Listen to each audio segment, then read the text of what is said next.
Pues muy bien, noche de martes, noche de 100 de capacitación, innovación, educación y negocios, desde donde un grupo de consultores nos reunimos para llevar a ustedes este esfuerzo semanal para el desarrollo personal, organizacional, temas en los que para nosotros es fundamental llevar hasta ustedes aprendizaje, conocimiento y desde luego todo aquello que pueda serles de utilidad para la reflexión, para el análisis, en general para todo aquello que les abone en las distintas áreas de su desempeño.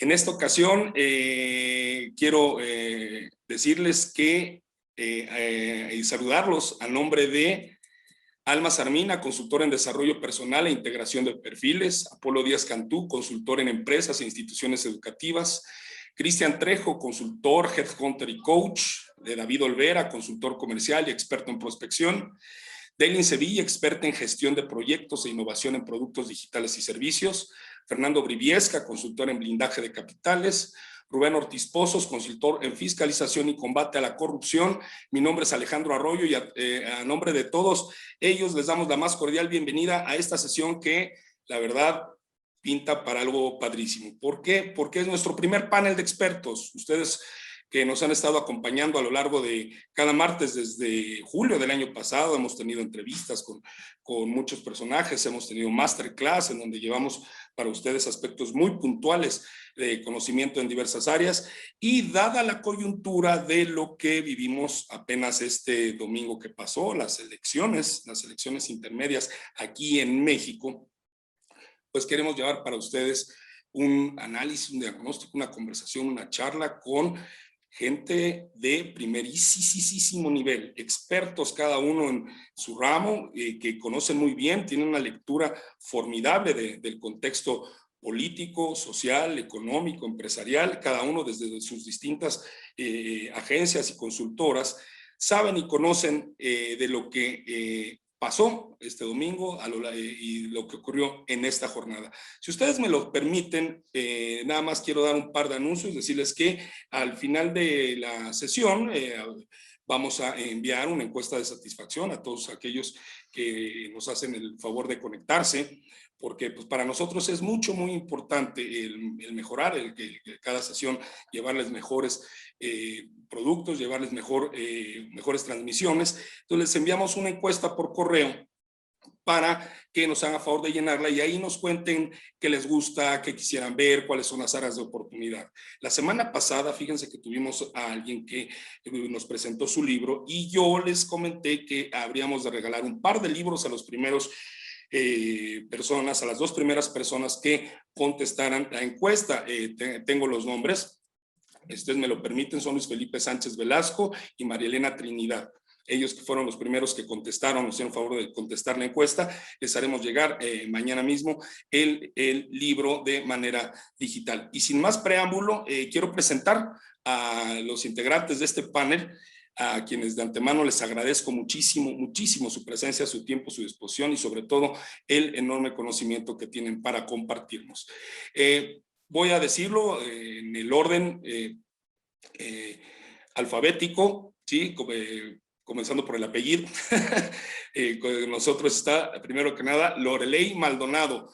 Ella es licenciada en Ciencias de la Comunicación y Periodismo por la UNAM, es maestra en Estrategias Comerciales por la Universidad Panamericana y postulante a doctorado en Políticas Públicas.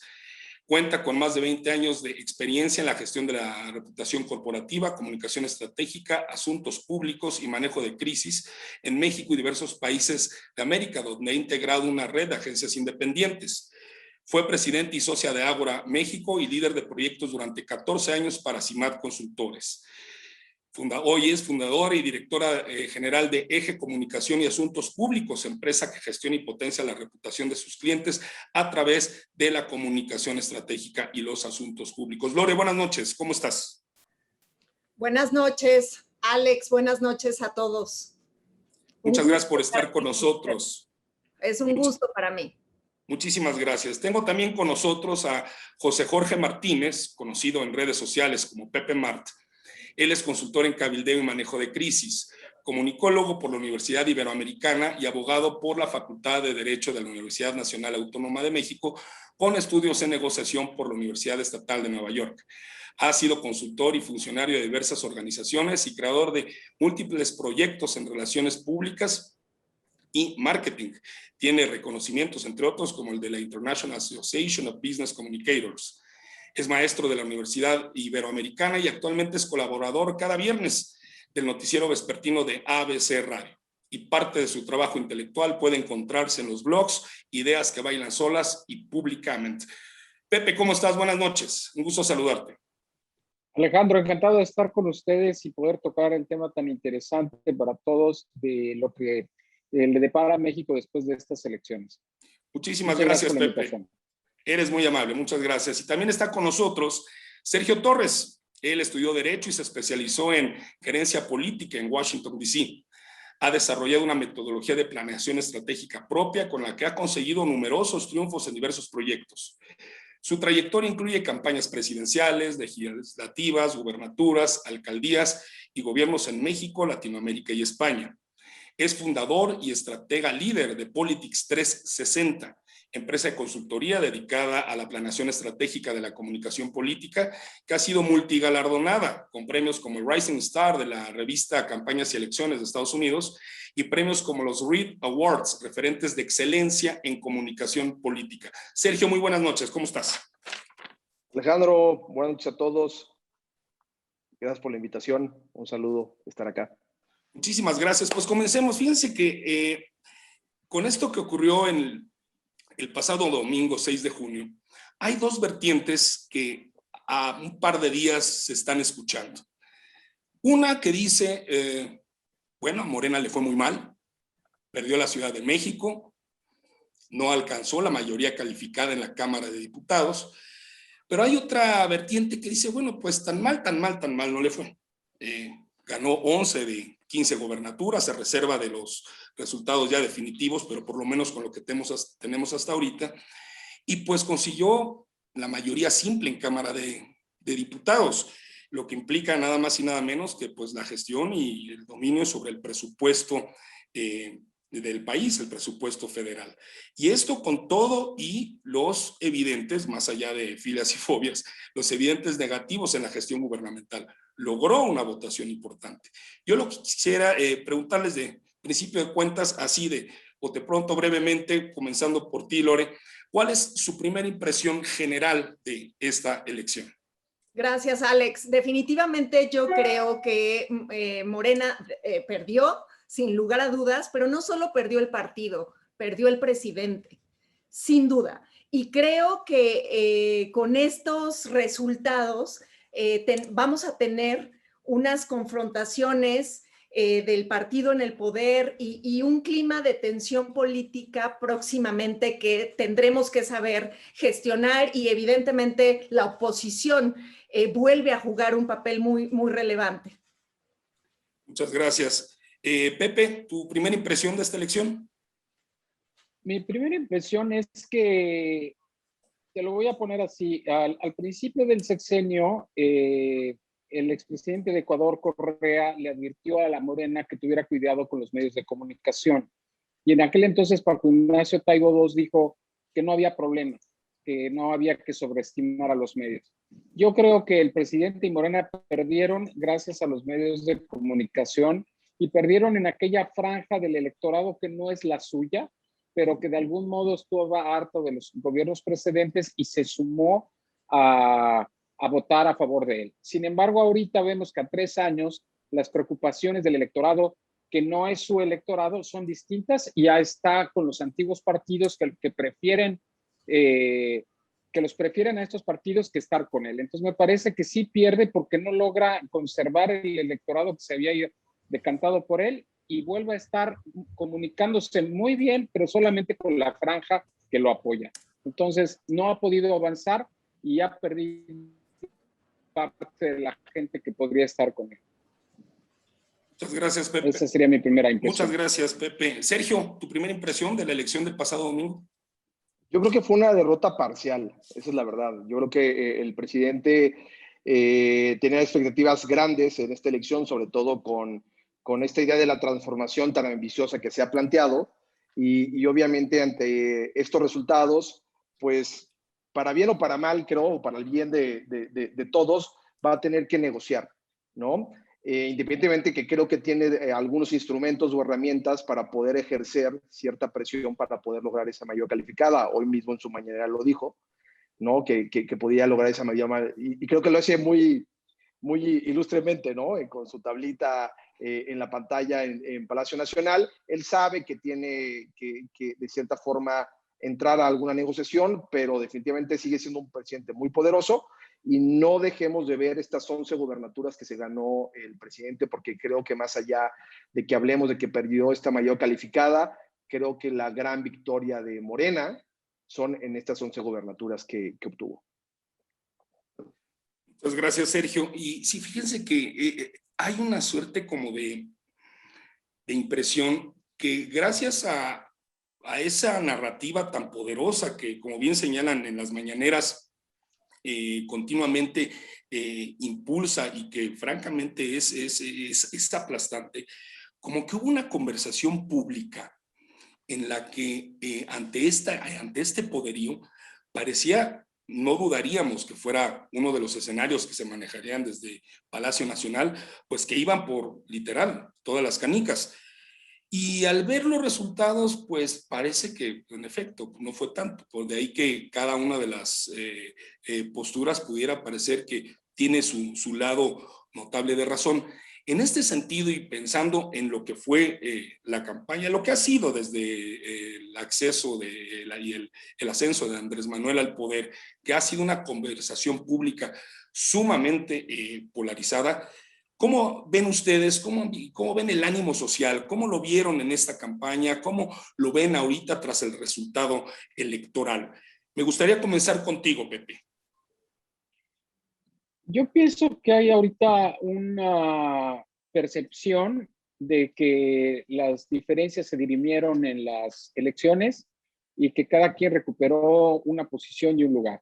Sin embargo, y creo que desgraciadamente no me parece que este ánimo de calma vaya a perdurar, porque siento que la oposición se está dando cuenta o ya se dio cuenta que puede tomar ventaja con el presidente en ciertas zonas. Es cierto que las 11 gubernaturas son un gran logro, pero me parece que hay un electorado que vuelve al cauce de los tres partidos que se unieron, los principales en estas elecciones, y me parece que a estos partidos de oposición les va a convenir seguir mellando la reputación del presidente.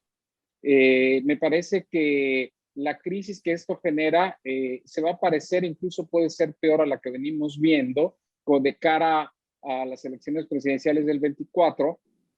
Y por el otro lado vamos a tener un presidente que pienso que tendrá que negociar, cambiar un poquito su posición de no mover ninguna coma para lograr algo. Ya se dijo hoy que hay un guiño hacia el PRI, y entonces vamos a ver qué tanto puede el presidente lograr que el PRI o algún otro partido negocie con él, o mejor que el PRI prefiera, podría ser, quedarse con esa alianza con el PRD y con el PAN para seguir golpeando e intentar lograr la presidencia en el 2024. Yo creo que la calma que vemos ahorita, esta armonía por la democracia, esta fiesta de la democracia donde no hubo fraudes, donde todo el mundo expresó lo que quería, desgraciadamente para todos nosotros no creo que vaya a ser muy prolongado.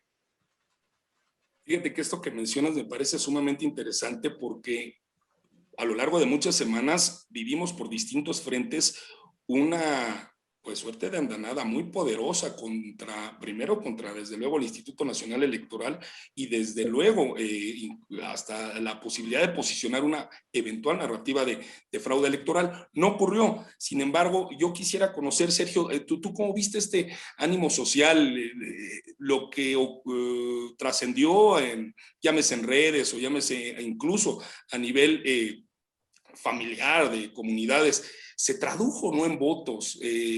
Sí hubo un reflejo realmente de este ánimo social en lo que vimos como resultado de la elección del pasado domingo.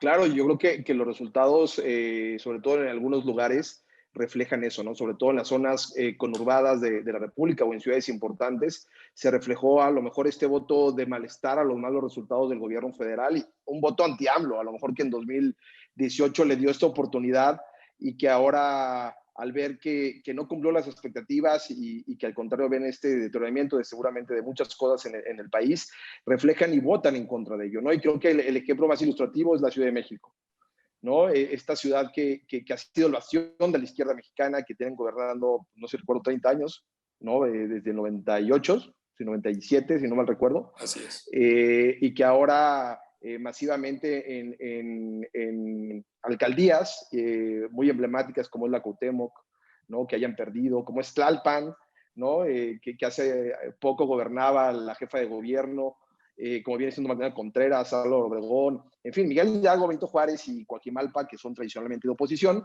pero creo que este humor social que venía acumulando de clases medias, que salió masivamente, y repito, muy ilustrativamente en la Ciudad de México, también se puede reflejar en ciertas zonas conurbadas, ¿no? Como puede ser el caso de Nuevo León, ¿no? Donde sí, MC accede a la gobernatura, pero la mayoría de las alcaldías fuera de Monterrey las gana el PRI o el PAN. Morena básicamente no gana absolutamente nada en la zona conurbada de Monterrey.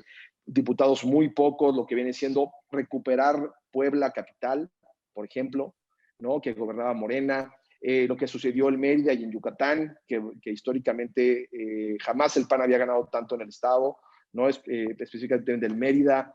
En fin, en Jalisco, en la zona conurbada de Guadalajara. Es decir, creo que nunca habíamos visto en México que la sociedad ya fuera como categorizada ciertamente como un tipo de votante.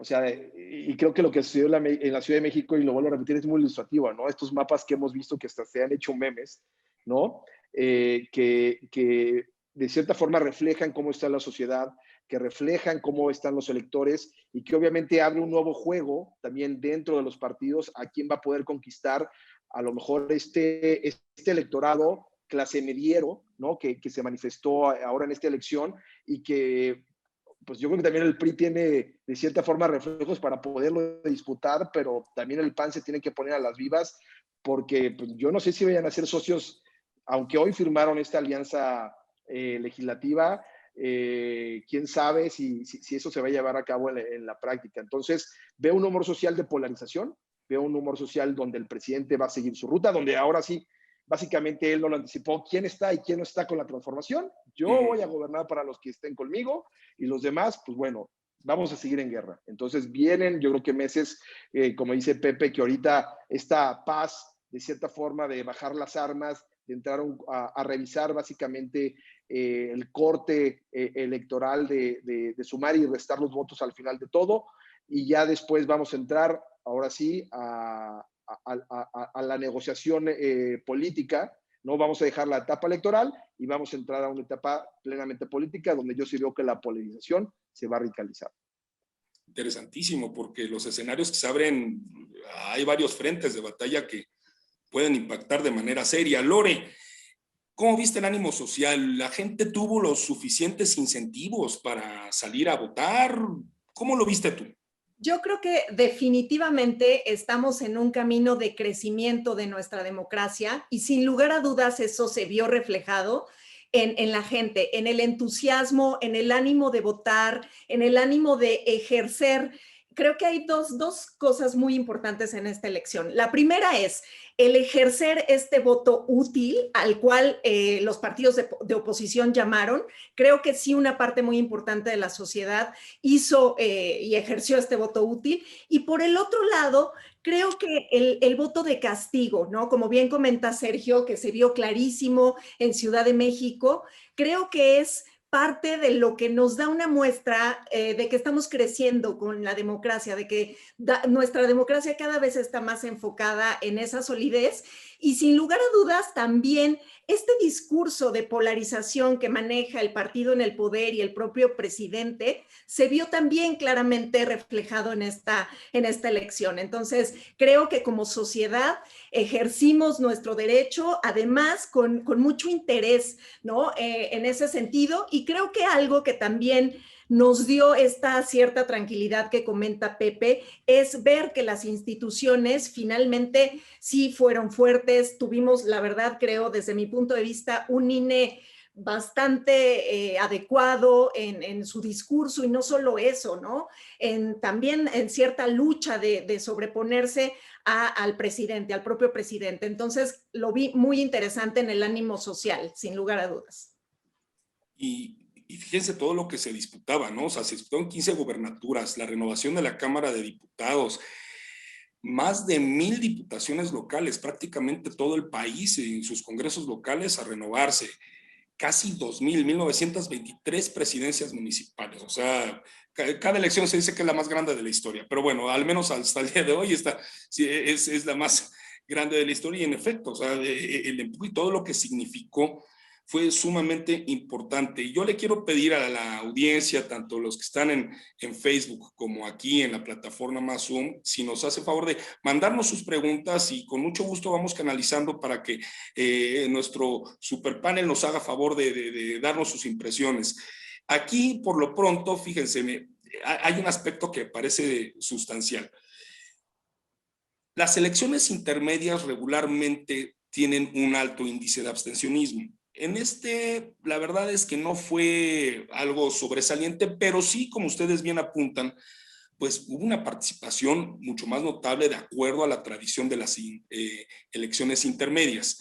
Pregunta Luis Ruiz, doy cabida a esta pregunta: ¿cuál consideran que es la señal por un lado, de que casi el 50%, a las cifras que hay hasta el momento, son una participación alrededor del 52-53%? ¿Qué pasó con los que no votaron? ¿No les llegó el mensaje? ¿No les sigue interesando el tema político? ¿Cuál sería su impresión? Quisiera comenzar contigo, Sergio, si eres tan amable.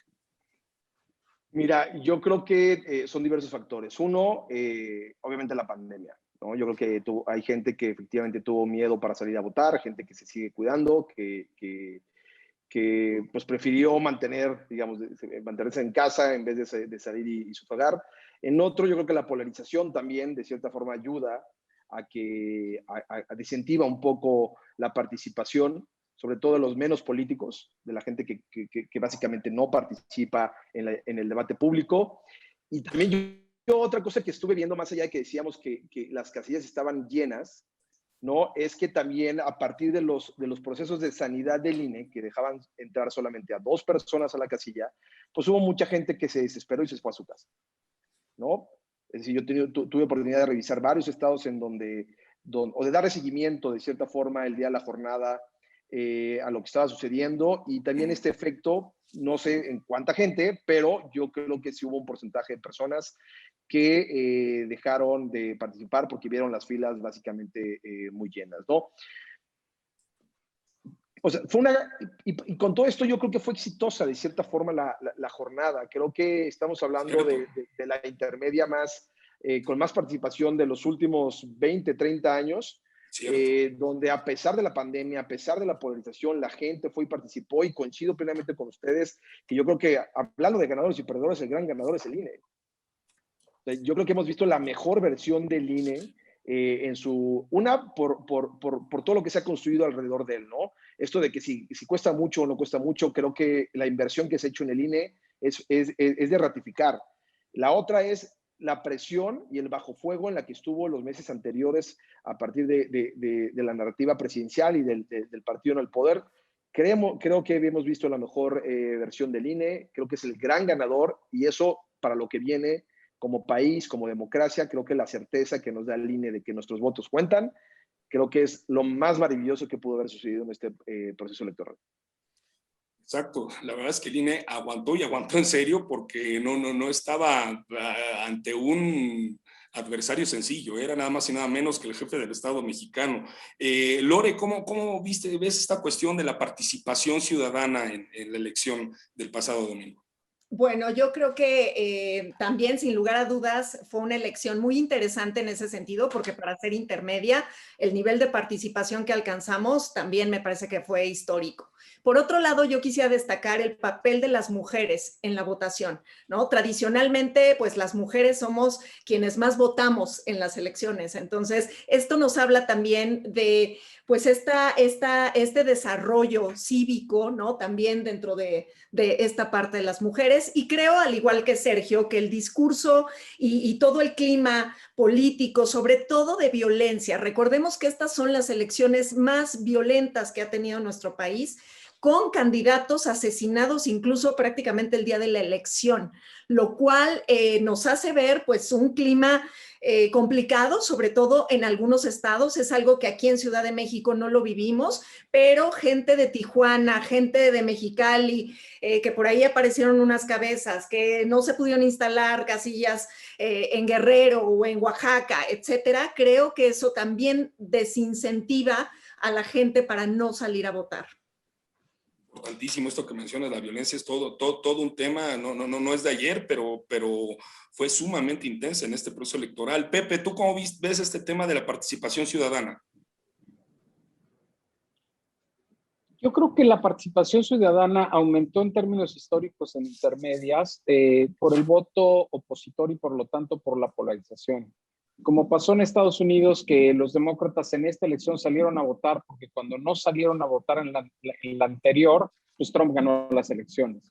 A quien los demócratas ven como una amenaza. Me parece que podemos hacer una similitud. Creo que gran parte del voto que creció fue para castigar al presidente.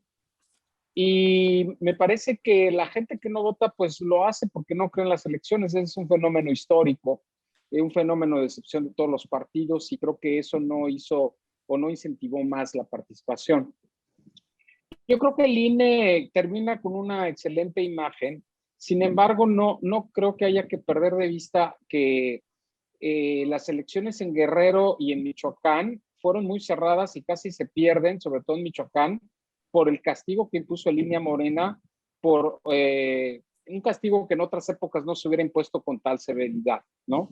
Yo creo que las autoridades electorales y también el Poder Ejecutivo, pues creo que tienen que actuar con la mesura del caso, que es difícil pedírselo al presidente, un presidente que es tan combativo, y el INE, que tradicionalmente pues ha sido acusado por la izquierda de cargar la mano hacia otro lado. Pero creo que esta sensatez, guardar el lugar y el equilibrio y proporcionar castigos cuando haya que hacerlo, como en el caso del INE, proporcionales y justos, creo que es lo que nos podría ayudar en el futuro a tener un sistema funcional. Creo que la polarización es disfuncional por sí misma, y me parece que los puentes, los acuerdos, el tratar de cabildear, de hacer puentes, creo que puede ser una de las interpretaciones que se le puede dar al mandato que viene de estas elecciones, ¿no? Que la participación implica también pluralidad y implica negociación. Sin embargo, como decía yo en la intervención anterior, pues quizás se pueda ser pesimista y sea difícil que veamos un horizonte de negociación y de acuerdos, pero me parece que creo que al electorado, a todos nosotros como ciudadanos, es mucho más importante, nos gustaría más ver un poquito de armonía que seguir el fomento de la polarización. Este Así tema, lo veo yo, Alejandro. Gracias. En ese tenor, nos pregunta Roberto Castellanos, dice, ¿existe realmente la polarización social? A ver qué les parece esto. ¿Existe realmente la polarización social o es solo parte de una narrativa que se quiere imponer desde una parte de la clase política? Y él dice, lo pregunto considerando los resultados electorales en todo el país. Nadie ganó todo y nadie perdió todo. ¿Qué opinas de esto, Lore? Yo creo que definitivamente sí existe, ¿no? Además del discurso del presidente y del discurso del partido en el poder, sin lugar a dudas tenemos un México diverso, un México inequitativo, con todavía en ciertas zonas altas tasas de pobreza, etcétera. Entonces, sin lugar a dudas, este presidente ha llegado para marcar y remarcar justamente esas diferencias, ¿no? Y como lo comentaba Sergio hace un momento, hasta en los memes, ¿no? Clarísimo los memes que salieron sobre la elección en Ciudad de México, porque ahí se ve esta diferencia de polarización social. Importantísimo eso. Regreso contigo, Pepe. ¿Qué opinas de esta parte? ¿De que si existe o no una polarización social o es más bien una narrativa? ¿O cómo la plantearías tú desde la perspectiva que pues, dominas muy bien la comunicación.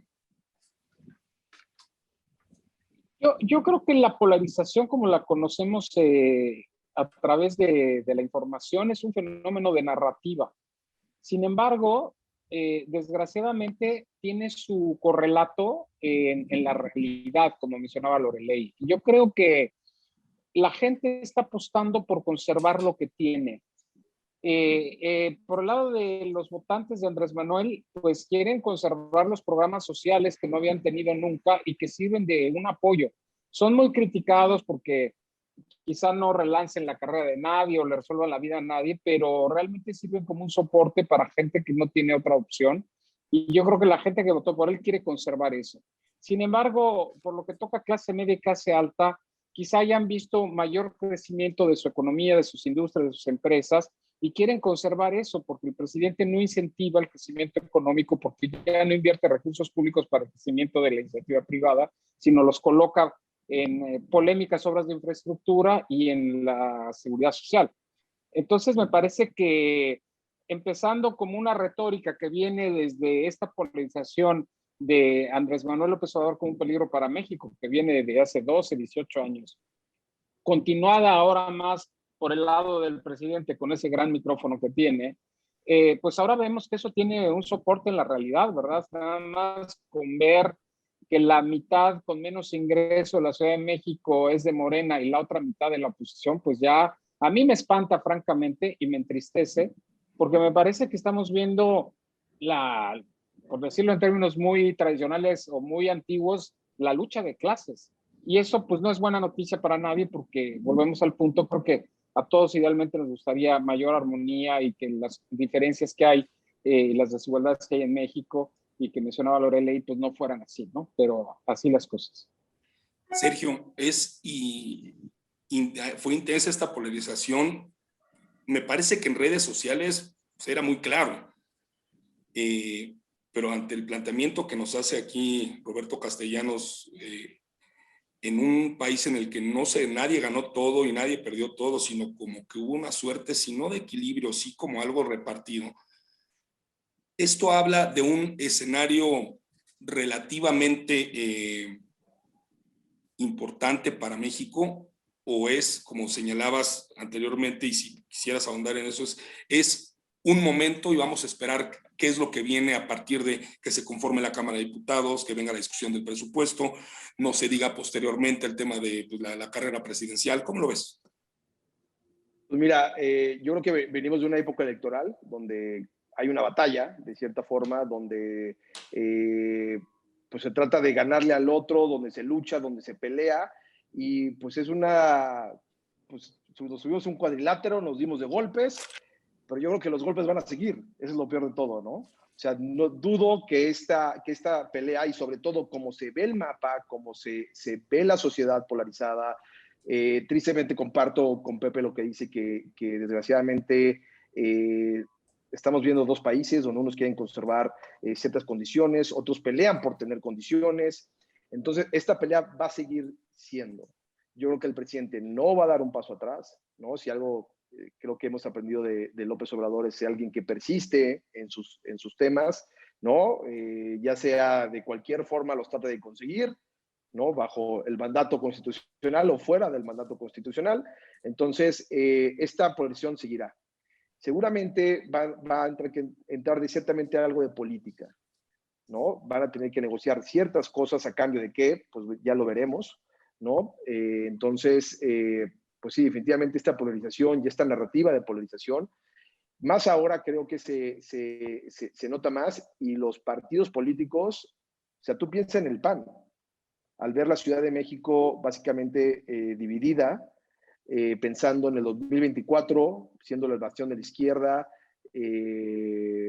pues estoy que seguro que están pensando también ellos en radicalizarse más en contra del presidente, en tener esta narrativa de negarle todo, de ser realmente la oposición principal en el país, y seguramente eso le va a poder llamar la atención a ciertas audiencias que venían del PRI, que venían del voto 2018 de Andrés Manuel, estos famosos arrepentidos, o alguien, a un indeciso o abstencionista que no participó en esta elección, que ahora le puede llamar. Entonces, lo que veo es que los partidos se van a radicalizar más, el presidente se va a radicalizar más, va a tratar de tener todos los instrumentos para poder cumplir sus objetivos que se ha propuesto con la transformación, pero también los partidos ganaron cosas y van a tratar de imponer también ellos su narrativa para poder mantener a sus bases o a sus votantes que ahora lo tienen. Yo creo que es la primera vez en México que lo estamos viendo de forma tan clara, ¿eh? O sea, yo creo que históricamente, por haber venido de un partido como el PRI,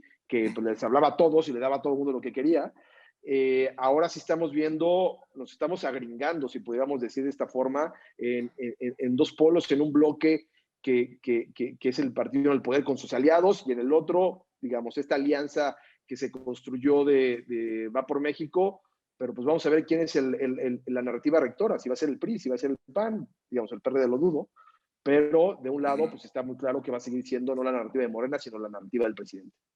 Sumamente interesante esto que menciona Sergio, porque en efecto parece que hay o uno u otro, como comenzó siendo las campañas, ¿no? O están con Morena y la Cuarta Transformación, o se es antimorena. Y dentro de este antimorenismo, pues hay tres vertientes, como bien señalas, la de Acción Nacional, la del PRI, con un oficio político innegable de muchos años, y un PRD, pues que la verdad apenas si sobrevivió, pero bueno, ahí está.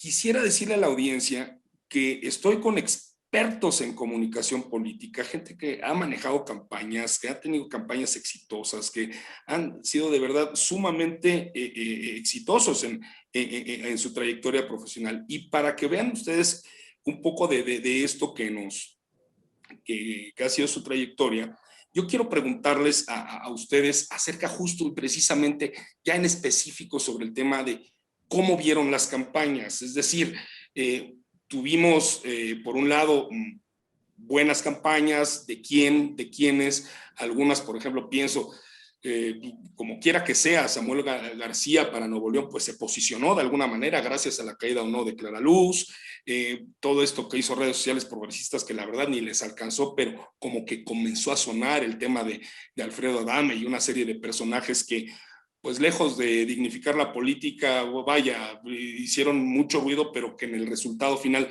no jaló. Yo quisiera preguntarles, comenzando contigo, Pepe, ¿cómo viste las campañas? ¿Cuál consideras, y podemos saber así de bote pronto, de manera breve, cuál consideras la que fue la mejor, las peores? ¿Qué viste de las campañas en lo particular? Por favor. Quiero pensar, o quiero empezar, mejor dicho, que me parece que para hablar de estrategias de comunicación hay que hablar antes que nada de eficacia, más allá de si son tristes, más allá si son cercanas al espectáculo, a la mofa, lo que sea, que puede no gustarnos, pero son eficaces. Entonces me parece que la campaña de Samuel García en Nuevo León es la más eficaz de todas. Y me parece que venir de un tercer lugar o cuarto y terminar como el ganador de las elecciones, pues es algo bastante inédito. De hecho, yo pensaba cuando las encuestas lo empezaban a mostrar que estaba avanzando mucho, yo pensaba que esas encuestas estaban amañadas. Y la verdad fue una gran sorpresa verlo, pero los ingredientes que se utilizaron para esa campaña, que fue Instagram, que fue utilizar a la mujer que es una influencer en maquillaje, que tiene tantos seguidores, ese tipo de contenidos, que pueden ser pues muy ajenos, ¿verdad?, a lo que tendría que ser el conocer las propuestas, el ver qué tan inteligente o capaz es alguien para aplicar políticas públicas, que es lo que quisiéramos ver. Pues desgraciadamente el electorado ve otra cosa. Y si uno quiere ganar, pues tiene que darle al electorado lo que está buscando. Entonces me parece que el uso de Instagram, la popularidad del maquillaje y algunos otros elementos que utilizaron en esa campaña hicieron que esa sea la campaña más exitosa de todas. Ahora, a mí me parece que hay que señalar y no dejarlo de hacer el que me parece el mayor fracaso, que es la campaña de Morena y del presidente de la República. Porque vamos, no perdió las elecciones, ni es malo el resultado, como bien decía Sergio, sobre todo por las gobernaturas. Sin embargo, en términos de lo que es el uso de los medios de comunicación, el contenido de los mensajes, le quitó votos. Es decir, tiene los suyos, pero el presidente y Morena le hablan a sus simpatizantes y eso los tiene y le responden y ahí están. Sin embargo, para avanzar, uno tiene que tener el terreno de los indecisos, recuperar a los arrepentidos, como se decía, avanzar un poquito en la clase media, en la clase alta. Ahí es un gran fracaso la política de comunicación. El uso de los medios tradicionales es patético porque finalmente prácticamente no los usan. No hay una búsqueda de que el mensaje esté ahí, que se garantice el derecho de réplica. Tampoco hay una búsqueda de entrevistas, que los funcionarios estén diciendo justamente lo que se está preguntando. Todas estas grandes preguntas que se han planteado a lo largo del sexenio, si fue bueno lo del aeropuerto, si es un derroche la refinería, si es verdaderamente sustentable. Todas esas preguntas se han quedado en el aire porque la gente del presidente no ha salido a responder a los medios tradicionales que él mismo trata con desdén y valora las redes sociales que tienen su límite. No son la salvación del país, ni del planeta, ni del ser humano, ni es la democratización de la información como se piensa, sino que tienen un espacio importante, pero los medios tradicionales tienen que ser retomados como parte de las estrategias de comunicación de los partidos, y creo que la oposición lo hizo muy bien, en el sentido, otra vez volvemos al tema de la eficacia, no en el sentido de lo que nos gustaría ver nuevamente, porque son campañas negras, destructivas, con mucha desinformación y calumnia, pero lograron el objetivo de por lo menos meterle un mordisco a la popularidad del presidente, pues vamos, en su bastión, sobre todo en la Ciudad de México, y morderle un poquito a aquella mayoría que era bastante cómoda y que lo va a hacer ahora tener que centrarse en la realidad del país, ¿no? Y creo que con esto se puede decir que estos son como los dos polos de las estrategias de comunicación en estas elecciones. Sergio, tú has hecho, manejado, contribuido, ganado muchísimas campañas. ¿Para ti qué te parecieron en lo general? ¿Alguna que hayas apuntalado, que digas, esta fue una buena campaña, esta que prometía se cayó? ¿Cómo las viste? Mira, y concuerdo con Pepe, ¿no? Yo creo que la eficacia más que la creatividad es lo que debe ser más importante en una campaña, ¿no? Que el mensaje sea claro, más allá de ver spots preciosos y cosas creativas. Creo que al contrario, las cosas creativas, ahora que tú mencionabas de redes sociales progresistas, por ejemplo, no funcionaron, ¿no? Claro. Pero campañas que me hayan atraído, yo creo que también, digamos, más allá de las campañas que vimos a nivel federal, coincido que el mensaje de Morena a lo mejor no fue el mejor, porque básicamente se anclaban en el mensaje presidencial y no te ofrecían nada más. O sea, no te ofrecían nada más, es apóyanos a ciegas de nueva cuenta y ya. O sea, no te decían cuál es el rumbo que querían del país, no te ofrecía ahora sí que nada, más allá de lo que ya te habían dicho en 2018. Muchos candidatos de Morena creo que en sus campañas a nivel local lo utilizaron. Yo creo que el candidato gobernador siguió de particular la campaña en Chihuahua, gobernador, y tuvieras la campaña del candidato de Morena de Loera y era una réplica de la campaña de López Obrador. O sea, te decía, voy a vender el avión del Estado, voy a usar los helicópteros para la gente. Lo mismo, del no mentir, no robar, no traicionar al pueblo, y que creo que el mensaje ya está agotado, ¿no? Sobre todo a ese elector que en 2018, que no esperábamos que Andrés Manuel conquistara, que conquistó de clases medias urbanas. Entonces, también hay que revisar de cierta forma algunas campañas a nivel local que yo creo que vale la pena, sobre todo aquellas que en esta era de Morena, alcaldes que lo han hecho muy bien, que se reeligieron, por ejemplo. Yo creo que la reelección en el país es algo relativamente nuevo. Hay que revisar muy bien algunas de esas campañas de alcaldes que se reeligieron, no alcaldes que recuperaron ciertos bastiones, ya sea del PRI o ya sea de Morena. Entonces, creo que de cierta manera no hubo campañas creativas. La verdad que a mí no me llamó en particular ninguna campaña. La de Samuel creo que tiene sus particulares. Yo creo que la gente votó más allá de las redes sociales por descarte. Es decir, no voto por Morena, no voto por lo que significa el PRI en Nuevo León, pero pues bueno, este morro, como le dicen ellos, pues parece ser que es decente, ¿no? Y vamos a darle la oportunidad. Aparte, los nuevoleonenses creo que votan, es el electorado más particular de este país, porque si votaron por el Bronco y ahora votan por Samuel, pues vamos a ver qué votan en la siguiente elección, ¿no? Esperemos no nos defrauden. Entonces, campañas creativas, de cierta forma, vi muy pocas. Campañas eficaces, de mensajes eficaces, creo que sí. Coincido con el tema de que los medios tradicionales, hay que regresar un poco al debate de los medios tradicionales. Las redes sociales funcionan, pero creo que de cierto modo están un poco acotadas, ¿no? Para poder llegar a ciertas audiencias, para poder enviar mensajes masivos, y hay que hacer una valoración. Yo creo que después de estos días que se siguen contando los votos, para hacer una evaluación exhaustiva de efectivamente qué fue lo que funcionó, qué es lo que funcionó, y sobre todo lo que viene para las 6 gobernaturas que se juegan en el próximo año, y obviamente para el 2024.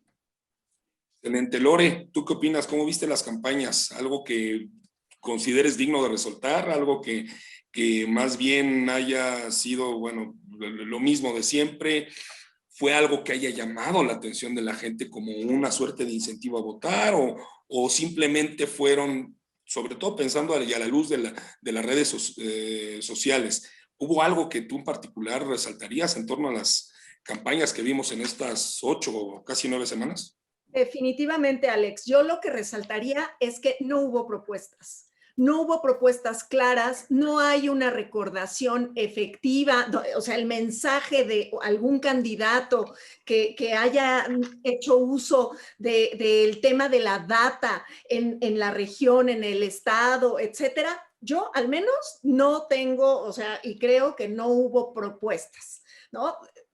Me cuestiono si realmente las campañas fueron efectivas. Creo que sin lugar a dudas, y coincido aquí con los colegas, la campaña de Morena y del presidente en particular, creo que fue la que más se equivocó.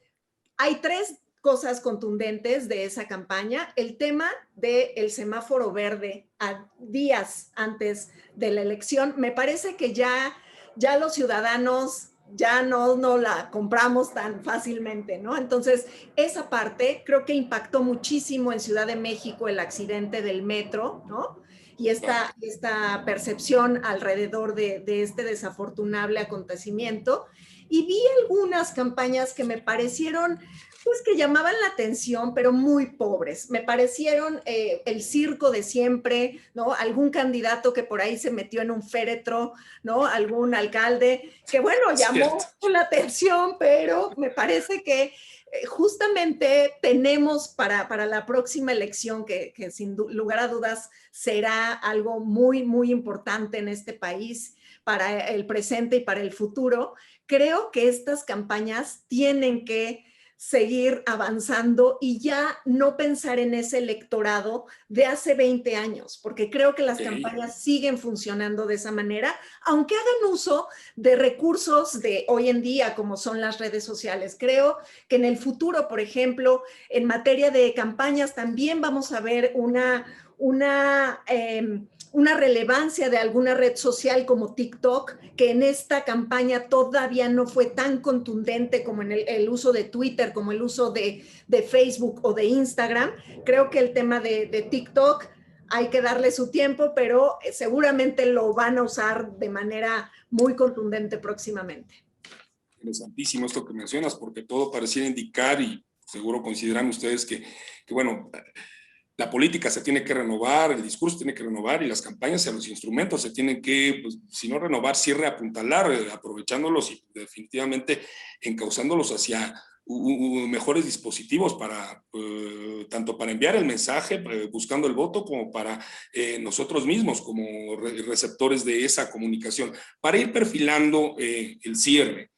Yo quiero preguntarles, porque ustedes también conocen y mucho de este tema, acerca de lo que tiene que ver con, pues, las relaciones gubernamentales, legislativas, a partir de la representación que hacen ustedes de diversas compañías, de diversas empresas, diversos corporativos. Y el sector privado es un sector que ustedes conocen también muy bien. Yo quiero preguntarles a ustedes, y comenzando por ti, Sergio, en términos generales, ¿cómo queda el empresariado con este mapa y qué pueden esperar? Yo sé que el empresariado definitivamente es un abanico muy amplio, es multifacético, pero en términos generales, ¿qué puede esperar el sector privado de este mapa que arrojó el pasado domingo 6 de junio? ¿Qué opciones tiene? ¿Cómo se le ve, al menos en el corto mediano plazo? Mira, yo ayer tenía la oportunidad de leer algunos artículos en esta materia, ¿no? Que decían que la bolsa se había comportado de manera estable, que digamos que el peso se mantiene igual muy equilibrado. Yo creo que esto va a empezarse a ver a partir de la agenda legislativa que empieza a manifestar cada uno de los partidos. Es decir, yo soy de los que creo que el presidente no va a retroceder, no va a dar un espacio, pero de cierta forma yo creo que también los empresarios, y es un término muy amplio, si hablamos, digamos, a lo mejor nos estamos refiriendo a estas personas que han participado ampliamente en la conformación de un bloque opositor, ¿no? Creo que podemos hablar de eso. O sea, creo que también ellos deben de hacer una reflexión de cierta forma, de tirar un mensaje al presidente para poder, de cierta forma, bajar banderas y que se puedan sentar a platicar y negociar, para que también desde la parte empresarial se manden mensajes de buen ánimo. O sea, creo que ya estamos cansados de que existan estas mesas de vamos a firmar el pacto de no sé qué porque va a haber tanta inversión que no llegan. Esa es la verdad. O sea, creo que tanto el presidente como el empresariado se dan a tole con el dedo, ¿no? Que si se sientan somos amigos, pero no pasa absolutamente nada. Ya pasó la elección. Creo que también eso va a ayudar mucho, de que hay tiempo para poder construir cosas. Al país le es urgente porque necesitamos una reactivación plena de la economía, aunque los datos dicen que que estamos creciendo, pero crecemos a expensas de Estados Unidos, no propiamente de nosotros. Eso hay que entenderlo bien, ¿no? Que Estados Unidos nos está jalando, que creo que es la lógica también del presidente al tratar de decir, pues México va a crecer sí o sí, pues porque tenemos al lado a la mejor economía o la mayor economía. Creo que tiene que haber inversión pública más allá de estas obras que son parte de este repertorio de la transformación. Tiene que haber más obra pública.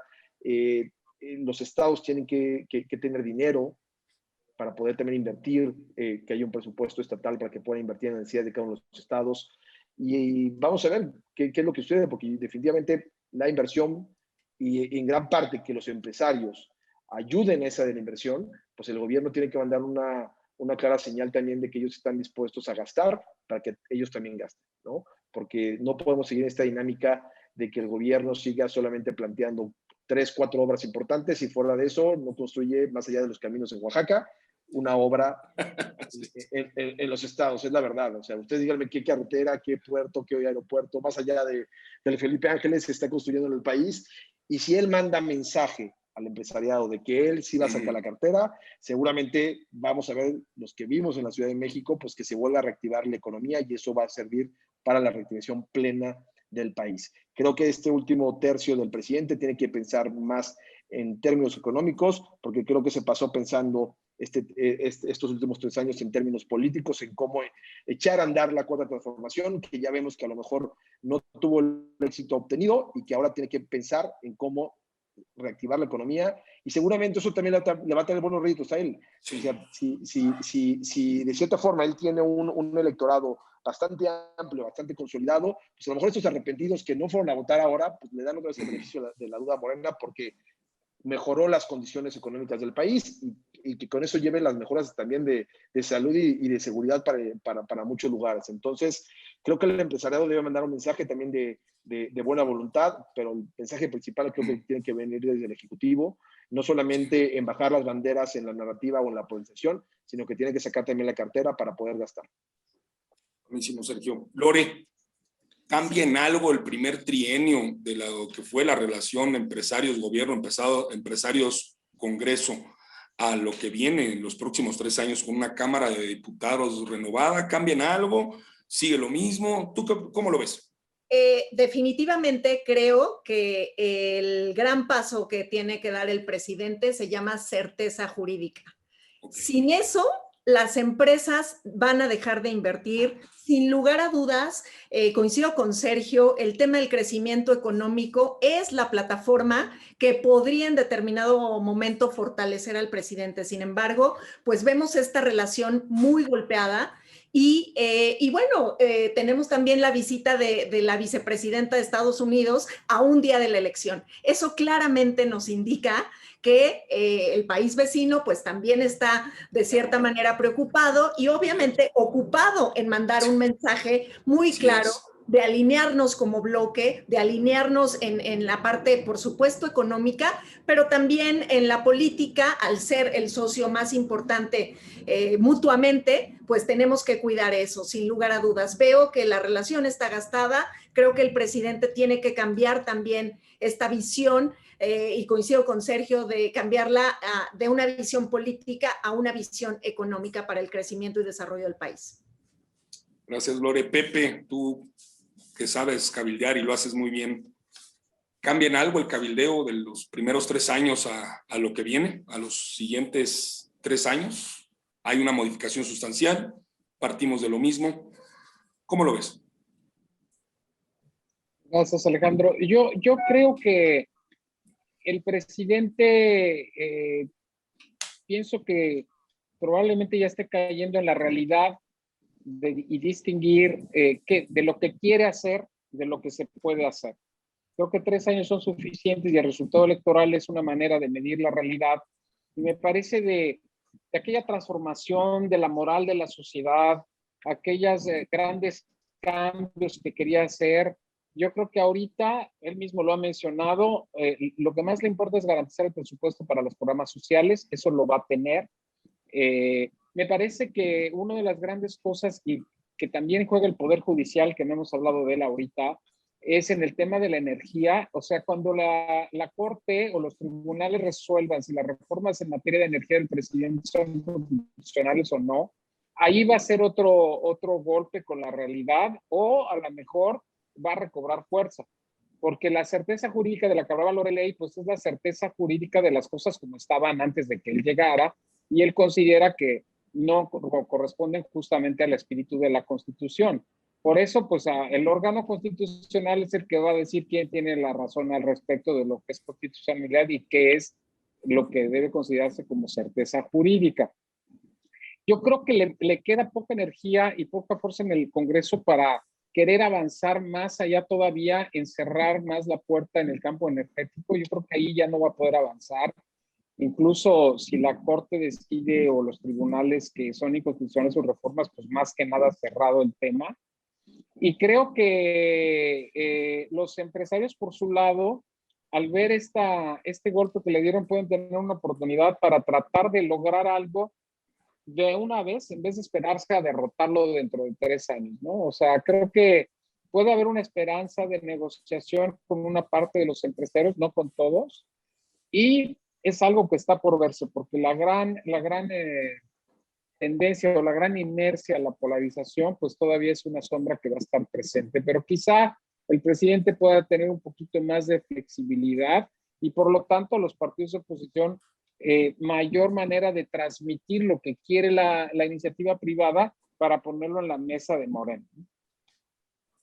Gracias, Pepe. Ya para ir perfilando el cierre y en mérito de su tiempo, quisiera nada más, si me permiten, tomarles un par de minutos de su tiempo para leer un par de intervenciones de la gente, tanto en Facebook como aquí por Zoom nos están planteando. Dice Patricia Fierro Ángeles, es importante que independientemente de los resultados, la población salió a votar y se expresaron las preferencias electorales. La sociedad fue la ganadora al ejercer su poder para decidir quién debe gobernar. A pesar del miedo que se quiso crear, predominó la elección por la democracia y la participación electoral. Dice Silvia, de acuerdo, aún no sé qué van a hacer sinceramente, no hay propuestas claras de parte de los partidos, pero menciona Patricia, el voto refleja el resultado de las campañas. Los partidos básicamente se centraron en su base de votantes y los que lograron avances fue con base en su creatividad y con una ciudadanía poco informada en cuanto a los proyectos políticos y el balance de los trabajos realizados por los candidatos que se reelegían. Un poco lo que mencionaba Sergio, la importancia de la reelección legislativa en esta elección concretamente, que es algo inédito desde los años 30 del siglo pasado. Dice Luis Ruiz, en lo particular creo que estamos subestimando a la sociedad, no nos merecemos campañas sin sentido y sin idea, al igual que el consumidor, el electorado ya no quiere comer ni ver basura. Dice Imelda Reyes, yo fui funcionaria de casilla en Baja California, me llamó la atención que la gente aún no perdona al PRI, cuando menos en la sección que a mí me tocó, tuvo muy pocos votos, quizá el 1 o 2%. Muchas gracias a todos aquellos quienes, tanto en Facebook Live como aquí en la plataforma de Zoom, nos están haciendo favor de intervenir, de comentar, de preguntar. Para cerrar, queridos amigos, yo les quisiera preguntar básicamente, perfilando un par de cosas. Uno, el pensar en si ustedes pudieran darnos a conocer una tercia de recomendaciones en materia, por ejemplo, para los políticos. ¿Qué hacer con la reputación política? ¿Qué hacer con las campañas? ¿Y qué hacer como sociedad? ¿Qué recomendarían? Comienzo por ti, Lore. Sí, yo creo Por que favor. es muy importante conocer la información, conocer la data, ¿no? Y en la medida de lo posible utilizarla. En ese sentido, creo que los mensajes tienen que ser contundentes. Tenemos que conocer a este electorado, tenemos que conocer el Estado plenamente, saber de qué es lo que carecen, dónde están las minorías. Por ejemplo, algunas propuestas sobre la equidad. No se vieron realmente en estas campañas, ¿no? Hubo candidatas que todos sabemos que quienes van a estar operando detrás de ellas, pues son estos viejos lobos de mar, ¿no? Como puede ser la propia Evelyn en Guerrero, ¿no? Entonces, sin lugar a dudas, creo que tenemos que enfocar campañas cada vez más inteligentes, porque como bien lo comentábamos, el electorado también se ha ido desarrollando, también tener este cúmulo de información hace que tengamos que ser muy efectivos en el mensaje, que podamos usar esta data y que al mismo tiempo creo que seamos muy sensibles a las necesidades de la gente, ¿no? A la gente, recorrer nuevamente las calles, etcétera, lo que muchos candidatos y el propio presidente realizó y realiza. Una de sus grandes fortalezas es su pleno conocimiento de este país, de los estados, de ciertos lugares, etcétera. Creo que eso, sin lugar a dudas, siempre funciona porque te permite conectar con la gente. Entonces, creo que el tema de generar este engagement con las personas, con los diferentes tipos de votantes, es clave para las próximas campañas y elecciones. Pepe, ¿tú qué verías como o harías como recomendaciones en esa misma vertiente en materia de lo que te preguntaran? A ver, te juntas a los partidos políticos y dicen, a ver, Pepe, ¿qué nos recomiendas en materia de reputación política, campañas y también como sociedad ante lo que viene? Yo primero, la primera recomendación sería conocer a la audiencia. Y no solo a la audiencia que pienso que es como yo, como es natural, porque por lo general comunicamos pensando que el otro es como nosotros. Hay que conocer a todas las audiencias y saber lo que quieren para poder comunicar. Dos, sería utilizar la data, como dice Lorelei, porque hemos vivido un retroceso en términos de datos y información dura que proporciona el gobierno. Si hubiese una mayores datos y una mejor distribución de los mismos a través de los medios y con las repeticiones necesarias y el orden necesario, este gobierno tendría una mejor imagen y no tendría una imagen de que no es eficaz o de que hace puras burradas, ¿no? Porque en serio hay cosas que sí funcionan y que sí se han hecho bien, pero están perdidas en el cúmulo de ataques y de guerras y etcétera, y de cosas que son anecdóticas y que son adjetivos que no son parte de la información de lo que es la actividad política y la actividad administrativa de un gobierno. Y yo creo que otra recomendación sería poder ser amigable con las audiencias, pero también con los interlocutores, ¿no? Es decir, ¿cómo conservo yo mi reputación? Pues hablando bien también de los demás, reconociendo lo que hacen los demás, guardando el lugar que me corresponde sin invadir otras esferas y demostrar con hechos que lo estoy haciendo bien, ¿no? Poder administrar los ataques, ¿no? Aunado a esto, es parte del poder conservar la buena reputación, porque los ataques se responden con queja. El presidente se quejó de la guerra sucia en los medios de comunicación como causa de la derrota en la Ciudad de México. Si tú vas a la guerra, no te quejas de que hay bombas y hay muertos, sino preparas a tu ejército y consigues el mejor armamento, ¿no? Entonces, a ver, si ya me están atacando, ¿cómo voy yo a responder? ¿Cómo voy a tener una estrategia para hablar de cosas positivas? O las cosas negativas, ¿cómo las voy a administrar? Clara Luz administró muy mal su crisis en Nuevo León. Se cayó, la gente ya no aguanta la mentira. Pero no hay un plan de manejo de las crisis políticas que podría resumirse que la causa de la pérdida de votantes de Morena tiene que ver con la falta de manejo de una crisis política en términos de reputación. Entonces, para recopilar, es conocimiento de la audiencia, información dura y plan de manejo de crisis política. Gracias, Pepe. Sergio, ¿cuáles serían tus recomendaciones en las distintas esferas de acuerdo a tu larga y vasta experiencia? Por favor. De acuerdísimo. Creo que hay que conocer a la audiencia y más ahorita que hay una nueva composición o los partidos tienen una nueva composición de cierto tipo de elector. Creo que hay que estudiarlo y estudiar muy bien qué quiere. Pero creo que la reputación, la mejor reputación se construye a través de que hagan buenos gobiernos. Okay. Sé que es pedir mucho, pero definitivamente, sobre todo que hemos platicado mucho de la Ciudad de México, creo que la oposición tiene en sus manos la clave. Si ellos hacen buenos gobiernos y dan buenos resultados, creo que los ciudadanos que de cierta forma ya han probado digamos, de chile, de mole y de manteca, se van a dar cuenta efectivamente cuál es el que da mejores resultados. Y podemos ver eso a lo largo y al ancho del país. Donde gobierna Morena y gobierna mal, le fue mal. Donde gobierna la oposición y gobierna mal y no da resultados, le fue mal.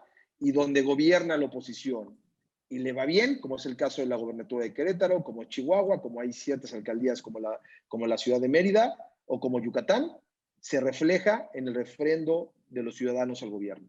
Entonces creo que, y eso también tiene que ver con que entiendan a sus audiencias. Yo soy de los que creo que no se gobierna para todos y creo que el presidente lo entiende mejor. Entonces, de cierta forma, creo que es eso, entender bien a la audiencia, entender las prioridades y saber qué proyecto y visión de gobierno quieren empezar a hacer a partir de este momento, ¿no? Y me refiero más a los gobiernos estatales, al nacional obviamente y a los locales. Creo que es la mejor recomendación es dar buenos resultados, porque lo que estamos viendo es que la gente sí está castigando y está premiando a los gobiernos que los dan. Escucharon ustedes qué espléndidas recomendaciones nos han dado cada uno de nuestros expertos que están acompañándonos el día de hoy. Para perfilar el cierre ya nada más, ahora sí quisiera preguntarles y pedirles alguna conclusión, si hay algunos escenarios que tuviéramos que considerar. ¿Cómo ven ustedes lo que viene? Ahí sí, ¿qué viene para México tras las elecciones? A manera de conclusión, no sin antes agradecerles encarecidamente su asistencia, tiempo y disposición. ¿Qué viene para México? Comienzo contigo, Pepe, por favor. Mira, yo creo que viene un poquito el regreso a la realidad, que una de las realidades más pesadas del país, a pesar de la que se llama fiesta democrática y que se lograron causar muchas cosas a través de las acciones, creo que hay un desborde que va a continuar de la violencia en el país. Un fenómeno que me llamó la atención durante el proceso fueron los asesinatos de tantos candidatos, pero que las hipótesis más fuertes sobre los asesinatos de estos candidatos no sea el crimen organizado, sino los rivales en la contienda, ¿no? Entonces, ¿qué quiere decir esto? Que no solo es el crimen organizado, sino que hay una parte de la sociedad que por supuesto no es la mayoría, pero está decidiendo resolver las cosas con violencia. Yo creo que eso va a estar presente y yo todavía no veo una fórmula ni del gobierno actual ni de los partidos de la oposición para detener esto. O sea, no hay una propuesta de política pública eficaz o clara que pueda modificar este patrón hacia la violencia que es muy grave y que va más allá de cualquier partido. Entonces, esto va a ser un foco interesante. Creo que vamos a seguir teniendo problemas con la migración y es un problema que está por verse si se va a resolver con la relación de Estados Unidos y con Centroamérica. Es muy importante tener esto en cuenta. Creo que vamos a ver, tratar de consolidar estas obras que van a empezar a verse ya terminadas, las obras del presidente, y eso va a definir el futuro de su partido y de su herencia como presidente. Y creo que más allá de eso, pues son cosas que ya hemos dicho, ¿no? De la expectativa o la ilusión quizá de una negociación entre las partes en la polarización. Quizá no lo logremos, sino que haya justamente polarización y más ataques. Pero me parece que las cuestiones de fondo del país, ya sea crecimiento económico, desarrollo, violencia y la desigualdad que se manifiesta en la migración, son cosas que vamos a tener desafortunadamente en el horizonte como algo que va a estar ahí amenazante y que tenemos que encontrar respuestas rápidas. Muchas gracias, Pepe. Querido Sergio, a manera de conclusión, ¿qué escenarios se abren para México? ¿Qué viene para México después de estas elecciones? Pues yo creo que lo que hemos estado diciendo, seguirá la polarización. Veamos qué tanto cede el presidente o qué tantos cambios hace. Dijo que iba a reflexionar a partir de la elección, a ver qué cambio en la alineación del gabinete iba a hacer.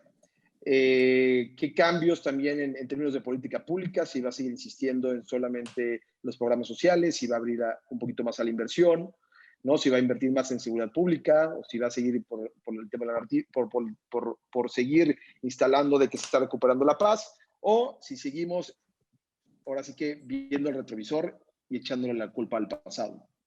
Si sigue su andanada en el sentido de la corrupción, que está bien que lo haga, pero que también que tiene que mostrar aquellos casos de corrupción que existen en casa.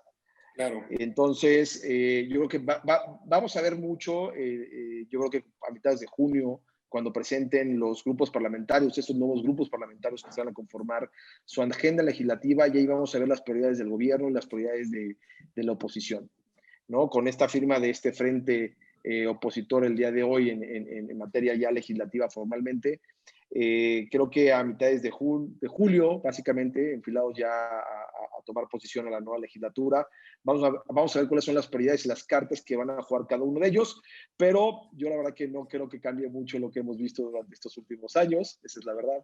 Sí veo más polarización, sí veo más radicalización de los polos, y vamos a ver cuál es el rédito, no solamente como país, ¿no? Sino también como sociedad a futuro.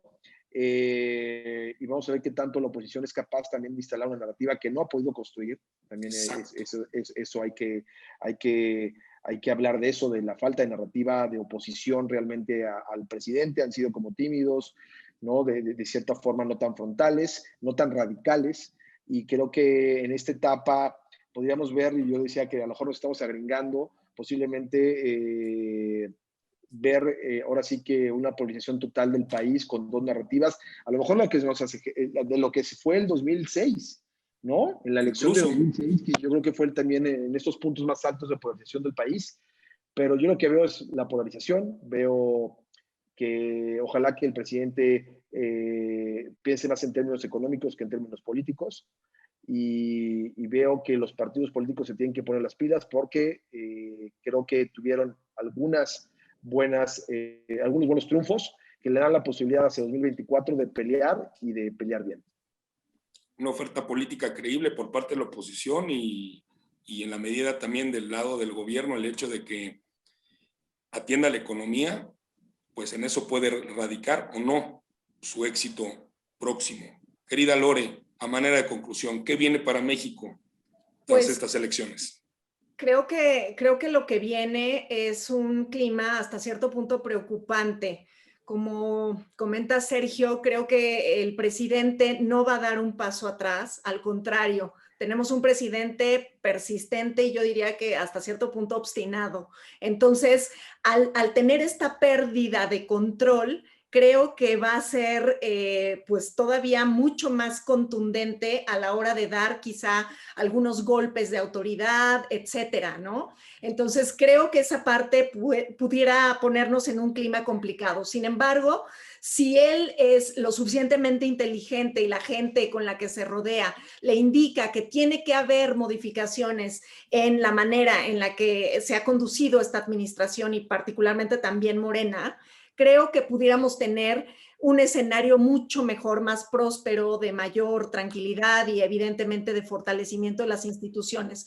Me preocupa mucho que no pongan en un lugar tan relevante el tema de la economía, porque mientras no se genere empleo, mientras no avancemos en estos términos, creo que la parte política sí va a estar encima de todo eso. Y me preocupa también la parte social, en el sentido de que hay algunos grupos que son vulnerables y a los que no ha dado tanta atención el presidente, ¿no? Creo que sí ha volcado sus programas sociales de una manera contundente a esta base de la pirámide, pero también tenemos una clase media que ha perdido poder adquisitivo y que eso sin lugar a dudas también se va a reflejar en los votos. Agenda amplísima la que viene para los próximos 3 años. Querida audiencia, ellos son Lorelei Maldonado, directora general de Eje Comunicación y Asuntos Públicos. Ella está en Facebook, en LinkedIn, síganla, sigan a su consultora, hacen cosas maravillosas, lo mismo que Pepe Martínez, Pepe Mart, José Jorge Martínez, conocido en redes como Pepe Mart, director de Público y Asuntos Públicos y Manejo de Crisis. Él es Sergio Torres, fundador de Politics 360, Estrategia y Comunicación Política. Todos en LinkedIn, todos en Facebook, ellos desde su perfil personal y también sus consultoras. Les quiero dar las gracias de verdad a los 3 por haber estado con nosotros, por su tiempo, por su disposición, por su conocimiento. Han de saber que desde aquí, desde 100, lo que procuramos semanalmente es precisamente lo que nos une a este grupo de consultores, independientemente de que provenimos de ramas y de sectores económicos tan diversos. Lo que nos interesa es llevar semanalmente conocimiento, y yo estoy cierto que en esta sesión en la que pues, prácticamente nos echamos hora y media, sé que faltaron muchísimos temas, hay mucha tela de donde cortar, pero con esto que ustedes nos han hecho favor de compartir, estoy cierto que la audiencia se lleva muchísimo conocimiento, muchísimo aprendizaje y desde luego amplias y gratas recomendaciones y sobre todo dónde poner el ojo en los próximos años. Lore, Sergio, Pepe, muchísimas gracias de verdad. Gracias a todos. Gracias a todos, un fuerte abrazo. Gracias a todos. Saludos. Gusto estar con ustedes. Un abrazo. Buenas noches. Muchísimas gracias. Yo le quiero agradecer también a la audiencia el hecho de que nos hayan hecho el favor de estar con nosotros, tanto en Facebook como aquí en la plataforma Zoom, particularmente a Óscar González Montiel y Nayeli Franco Márquez por su asistencia, grandes aliados de 100, capacitación, innovación, educación y negocios. Y fíjense que lo mencionaron nuestros invitados, este asunto del análisis de datos, la importancia que tiene para entender, para comprender y para potenciar en términos políticos. Pues fíjense que la semana que entra no lo teníamos preparado. La semana que entra va a estar precisamente un panel de expertos también sobre el análisis de datos, alcances y limitaciones en el mundo político y corporativo. La cita es el próximo martes 15 de junio, igualmente a las 8 de la noche, desde aquí, desde Zoom y desde Facebook Live en 100, capacitación, innovación, educación y negocios. Nos vemos el próximo martes. Muchas gracias de nueva cuenta. Gracias por estar con nosotros. Pasen buena noche.